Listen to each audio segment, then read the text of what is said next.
नमस्कार मित्रांनो, स्वागत आहे तुमचं आपल्या या यूट्यूब चॅनलवरती. मित्रांनो, स्टोरी खूप दिवसांतून अपलोड झाली आहे, त्यासाठी खरंच सॉरी. कबीर खोलीत आला होता, पण तो आत येताच त्याचे डोळे विस्फारले गेले. त्याला वाटलं होतं की इशिता जेवून झोपली असेल, पण ती सोफ्यावर बसून काहीतरी कामात गुंतलेली होती. तिच्या आजूबाजूला काही फाईल्स ठेवलेल्या होत्या आणि तिच्या पायांवर लॅपटॉप ठेवलेला होता. रात्रीचे 12 वाजून गेले होते, तरीही इशिता अजून काम करत होती. हे पाहून कबीरच्या भुवया उंचावल्या. तो आत आला आणि तेवढ्यात त्याचा फोन वाजला. त्यानं पाहिलं तर सोहेलचा मेसेज होता. मेसेज वाचताच त्याच्या चेहऱ्यावर पुन्हा गंभीर भाव आले. त्याला वाटलं होतं की इशिताने जेवण केलं असेल, पण सोहेलकडून कळलं की तिने अजून काही खाल्लंच नव्हतं. कबीरला लगेच समजलं की त्याच्या बोलण्यामुळे तिचा मूड खराब झाला असणार. तो तिच्या समोरच्या बेडवर बसला आणि तिच्या निरागस चेहऱ्याकडे पाहू लागला. काम करताना इशिता खूपच गंभीर दिसत होती. ती प्रत्येक फाईल नीट पाहत होती आणि त्यावर काहीतरी लिहित होती. अचानक तिला कोणीतरी आपल्याकडे पाहत आहे असं जाणवलं. तिने लगेच नजर वर केली. समोर कबीरला पाहून ती थोडी चकित झाली. तिला अपेक्षा नव्हती की कबीर इतक्या उशिरा येईल. कबीरने एक खोल श्वास घेत विचारलं, तू जेवण का नाही केलं? माझं बोलणं इतकं वाईट वाटलं की तुझं पोटच भरलं? कबीरचे बोलणे ऐकून इशिता नजर चुकवत म्हणाली, नाही, तसं काही नाही. स्वयंपाक करताना माझं पोट भरलं, त्यामुळे खाण्याची इच्छा झाली नाही. पण तुम्ही यावेळी इथे इशिता एवढंच बोलली होती. तेवढ्यात कबीर उठून तिच्या जवळ आला आणि म्हणाला, मी इथेच येणार ना? ही माझी खोली आहे. मला जेव्हा वाटेल तेव्हा मी इथे येऊ शकतो. आणि जेवणाबद्दल बोलायचं तर तू अजूनही माझ्याशी खोटं बोलतेस. तुला वाटतं मी तुझ्यावर विश्वास ठेवेन? खरं सांग ना, माझं बोलणं तुला वाईट वाटलं म्हणून तू जेवली नाहीस? कबीरचं बोलणं ऐकून इशिता पुन्हा लॅपटॉपवर लक्ष केंद्रित करत म्हणाली, हो, तुम्ही बरोबर आहात. तुमच्या कडव्या शब्दांनी माझं मन खट्टू झालं आणि म्हणूनच माझी भूकच निघून गेली. माझी चूक झाली, मी मान्य करते. पण म्हणून प्रत्येक वेळी तीच गोष्ट सांगत राहणं योग्य आहे का? आणि सध्या मी काम करत आहे. हे काम तुम्हीच मला दिलं आहे.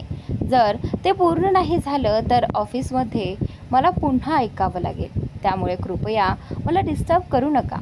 हे ऐकून कबीरने थोड्या रागाने विचारलं, काय? म्हणजे मी तुला त्रास देतोय? तू माझ्या खोलीत बसली आहेस आणि आता माझ्या झोपेचा वेळ झाला आहे, तरी तू म्हणतेस की मी तुला त्रास देतोय? जर असं असेल तर तू बाल्कनीत जाऊन काम कर, कारण ही माझी खोली आहे आणि मला झोपायचं आहे.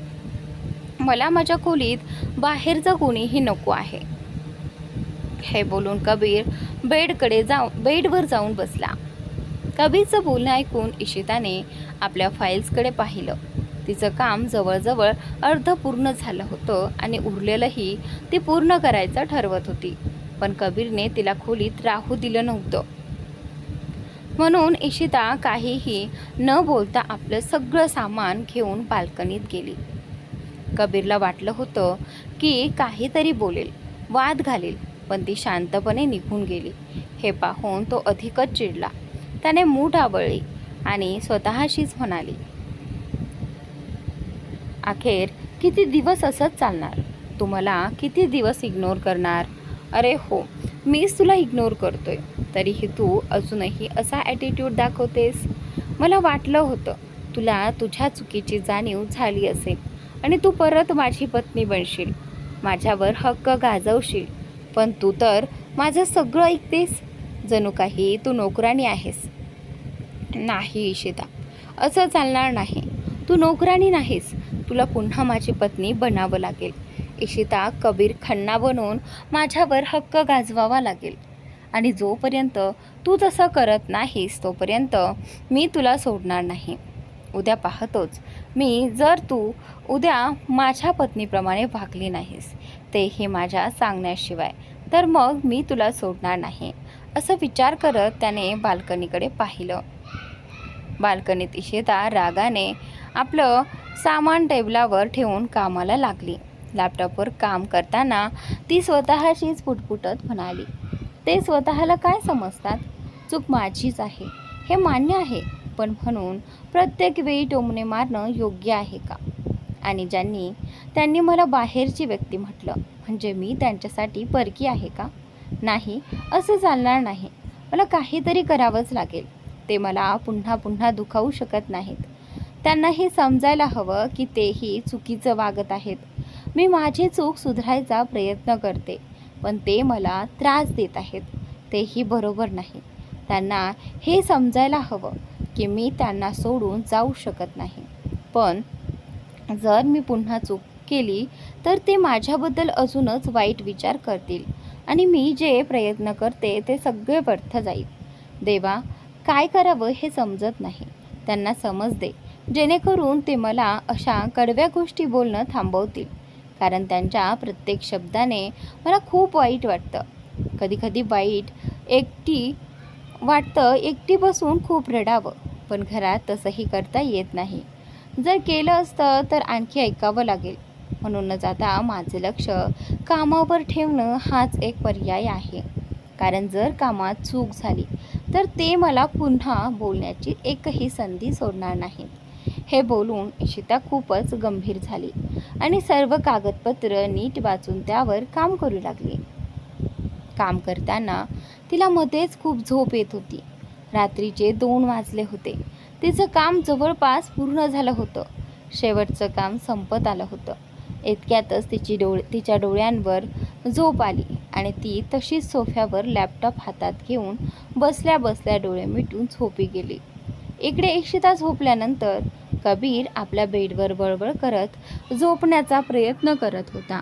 पण खोलीत इशिता असल्यामुळे त्याला काही केल्या झोप लागत नव्हती. तो वारंवार तिच्याच विचारात हरवून जात होता.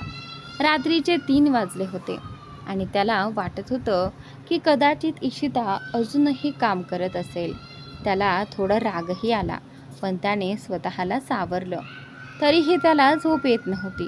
शेवटी तो चिडून बेडवरून उठला आणि सरळ बाल्कनीत गेला.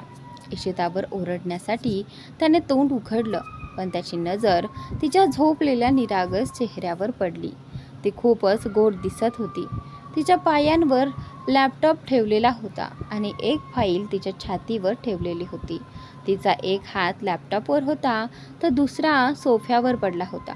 तिला अशा अवस्थेत झोपलेली पाहून कबीर काही क्षण तसाच थांबून राहिला आणि काही वेळानंतर त्याला आठवलं की तो इथे कशासाठी आला होता.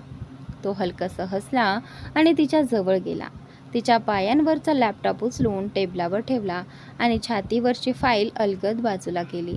तिच्याकडे पाहत तो हलक्या आवाजात म्हणाला, झोपेत तू किती गोड दिसतेस, पण जागी असताना मात्र तुझ्या डोक्यात किती विचित्र विचार येत असतात. कधी माझं ऐकशील तू?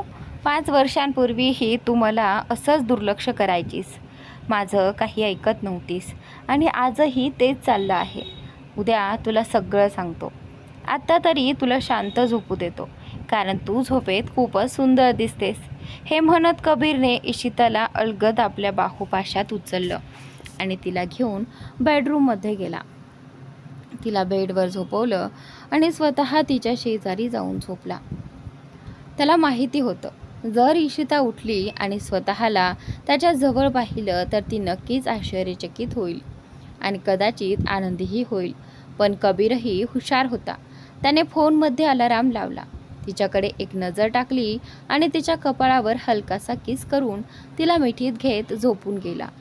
सकाळी 5:30 वाजता अलाराममुळे कबीरची झोप उघडली. त्याने पाहिलं, रात्री तो जसा झोपला होता तसं काहीच नव्हतं. रात्री त्याने इशिताला मिठीत घेतलं होतं, पण आता इशिताच त्याला घट्ट मिठी मारून झोपली होती. जणू एखाद्या लहान मुलाला कवटाळून झोपला आहे असं वाटत होतं. हे पाहून कबीरच्या चेहऱ्यावर हसू आलं. तो काही वेळ तिच्याकडे पाहत राहिला आणि मग त्याला जाणवलं की ती कधीही उठू शकते. त्याने हळू स्वतःला तिच्या मिठीतून सोडलं, उठून तयार झाला आणि खोली बाहेर गेला. खाली सोहेल तयार होऊन त्याची वाट पाहत होता. कबीरला पाहता सोहेल हसत म्हणाला, मला वाटलं होतं आज तू थोडा उशिरा येशील, पण तू तर वेळेवर आलास. कबीरही हसत म्हणाला, खरं सांगायचं तर तुझा आनंद बरोबरच होता, पण काही गोष्टी नीट वेळेवर करणंच योग्य असतं. जर मी तसंच सगळं सोडून दिलं असतं तर इशिताला वाटलं असतं की मी सगळं विसरलो आहे आणि सध्या तरी मला तसं अजिबात नको आहे. ती अजून झोपली आहे पण थोड्याच वेळात उठेल. त्याआधीच मी ऑफिसला निघालोय.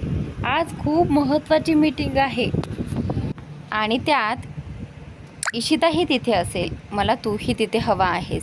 सोहेल म्हणाला, मी तुला ह्याच विषयावर बोलणार होतो. चल आपण एकत्र ऑफिसला जाऊया. दोघेही घराबाहेर पडले. काही वेळानंतर इशिताची झोप उघडली.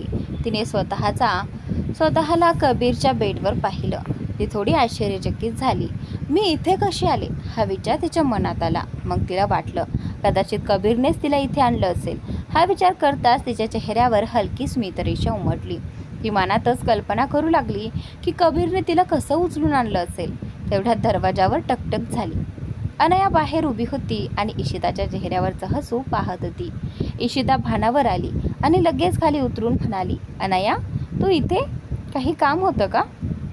अनया हसत म्हणाली, नाही ग, काही नाही. फक्त बघायला आले होते की तू उठली आहेस का. पण तू तर हसत होतीस. काल रात्री काय झालं होतं मला पण सांग ना. तुमच्यातलं सगळं ठीक झालं का? अनयाचे प्रश्न ऐकून इशिता थोडी गोंधळली पण स्वतःला सावरत ती म्हणाली, नाही अजून काहीच झालेलं नाही. पण मला वाटतं लवकरच सगळं ठीक होईल. इतकं बोलून ती फ्रेश होण्यासाठी वॉशरूममध्ये गेली. दुसरीकडे ऑफिसमध्ये सनया इशिताची वाट पाहत होती. तिच्या चेहऱ्यावर आनंद स्पष्ट दिसत होता. ती स्वतःच्या केबिनमध्ये बसून विचार करत होती. इतक्यात एक स्टाफ आला आणि म्हणाला, मिस सनया, कबीर सर तुम्हाला केबिनमध्ये बोलवत आहेत. सनया लगेच उठली आणि कबीरच्या केबिनकडे गेली. आत गेल्यावर तिनं पाहिलं कबीर लॅपटॉपवर काम करत होता. काही क्षणांनी कबीरने वर पाहिलं आणि थोड्या कठोर आवाजात म्हणाला, मी तुला आत बोलावलं आहे. तिथे उभे राहून काय बघतेस? सनया घाबरून आत आली आणि म्हणाली, सॉरी सर, मी फक्त तुम्हालाच पाहत होते. तुम्ही का बोलावलंत? कबीर म्हणाला, काल मी तुला काही डॉक्युमेंट्स दिले होते ते इशिताला दिलेस का आणि तिच्याकडून काही अपडेट आहे का?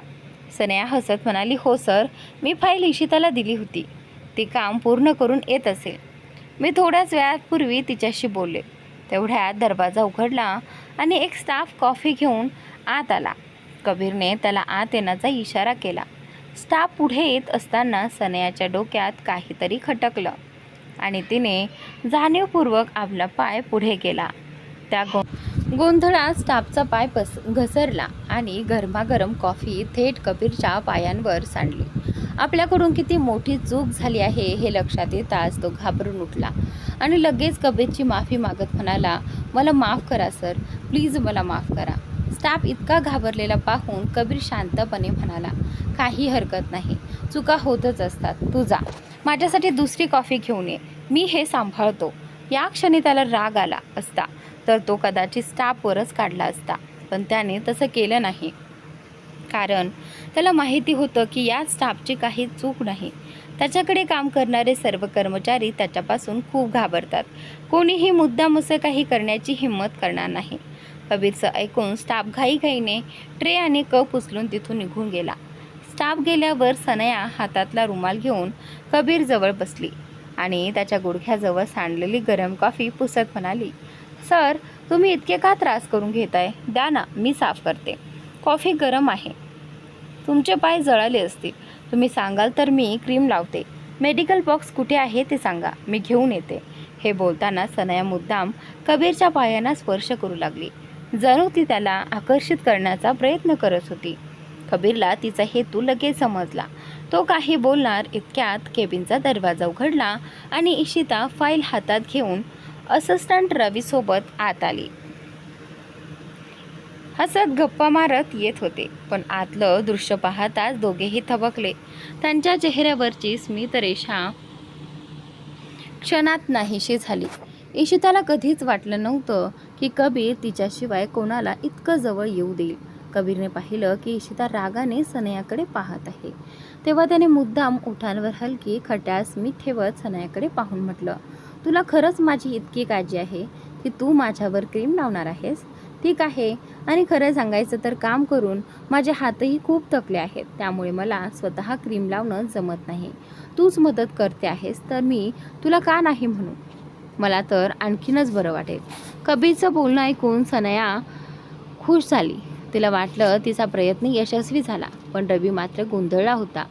कबीर इशिताशिवाय दुसऱ्या मुलीला कसा काय स्पर्श करू देतोय.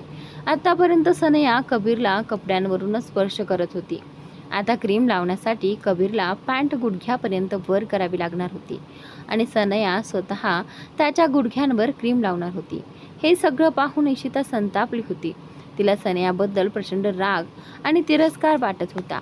तिचं मन होतं की ती लगेच सनयाला चपराक मारे, कारण तिला सनयाचा हेतू स्पष्ट समजला होता. रवी काय करावं हे ठरवू शकत नव्हता. मध्ये पडला तर कबीर रागावेल आणि न पडला तर परिस्थिती हाताबाहेर जाईल. इशिता ही द्विधा मनस्थितीत होती, पण तिला आठवलं कबीर तिच्याशिवाय कोणालाही स्पर्श करू देत नाही. मग ती पुढे आली.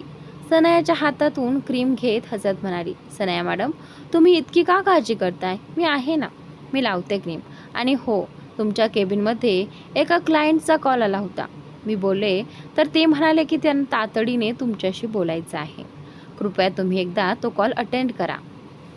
इशिताला असं जळताना पाहून कबीरला हसू येत होतं, पण त्याने स्वतःला शांत दाखवलं. सनयानं हे पाहिलं की इशिता मुद्दामध्ये येते, तेव्हा ती चिडून तिच्या हातातून क्रीम परत घेत दात उठात चावत म्हणाली, मिस इशिता, कदाचित तुम्ही विसरत आहात. तुम्ही माझ्या अंडर काम करता, मी तुमच्या नाही. तुम्हाला माझे आदेश पाळायचे आहेत, त्यामुळे कृपया काही वेळासाठी इथून जा. काम झाल्यावर मी स्वतः तुम्हाला बोलावेन आणि कॉलबद्दल तो तुम्हीही अटेंड करू शकता. आधी काय प्रॉब्लेम आहे ते विचारा, गरज असेल तर मला सांगा. सनया आणि इशिता यांच्यात वाढत चाललेला तणाव पाहून कबीर तो खूपच हैराण झाला होता. त्याला असं वाटत होतं की जणू तो आपल्या डोळ्यांसमोर एखादा कुत्रा आणि मांजराच्या भांडणाकडे पाहायला भाग पडला गेला आहे. तो पहिल्यांदाच इशिताला अशा प्रकारे भांडताना पाहत होता. 5 वर्षांपूर्वी जेव्हा तो इशिताला पाहायचा तेव्हा ती कधीच अशी दिसायची नाही. ती नेहमी शांत असायची. जरी तिला जळफळाट झाला तरी ती स्वतःपुरतंच ठेवायची. पण आता ती इतकी बदलली होती की जर सनयाने मर्यादा ओलांडली असती तर कदाचित इशिता तिच्यावर हातही उगारला असता. ती खूप बदलली होती आणि तो बदल मोठाच होता. जसं कबीरला इशिताला बनवायचं होतं तशीच ती आता बनली होती. आणि कबीर मात्र खुर्चीत आरामात बसून समोरचं सगळं दृश्य एन्जॉय करत होता. असिस्टंट रवी मात्र कंटाळा होता. तो कबीरजवळ गेला आणि हळूच त्याच्या कानात म्हणाला, सर, तुम्हीच सांगितलं होतं ना की मॅडमशिवाय तुम्हाला कोणी हात लावू शकत नाही. मग सनया तुम्हाला क्रीम कसं लावणार? हे ऐकताच कबीरला अचानक आठवलं आणि तो आश्चर्याने म्हणाला, अरे शेट, मी तर हे विसरलोच होतो. इशिताला जळवण्याच्या नादात माझ्या लक्षातच आलं नाही की सनया मला हात लावायचा प्रयत्न करेल तर माझंच नुकसान होईल. आणि आज माझी खूप महत्त्वाची मीटिंग आहे.